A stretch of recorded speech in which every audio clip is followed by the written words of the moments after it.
Parkinsoni se i tillë nga viti 1817, nga James Parkinson, ashtu si mjek anglez, është zbulu dhe prandaj edhe quhet si sëmundja e Parkinsonit. Parkinsoni është një sëmundje kronike, neurovegetative, neurodegenerative,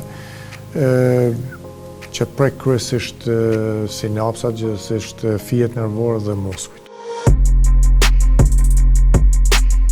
Tremori kinetik, dridhet kinetike, për flas kanë gjua mjekësisë ose esencial që njihet, që mund të hasen, jo vetëm të Parkinsoni, që në këtë rast të Parkinsoni nuk e hasim këtë lloj tremori, këtë lloj dridhje, po hasim për shembull të personat që pinë alkool, të alkooliqartë kronik mund të hasim.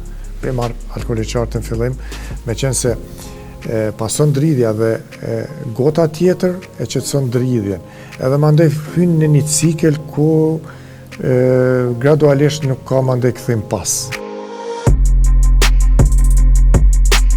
U di që truni është intfisnik edhe mbijeton vetëm nga gjaku dhe nga oksigjeni, gjithsesi edhe nga glukoza, atëherë nëse do të ketë ndonjë problem, çfarë do natyre qoftë, atë pëson.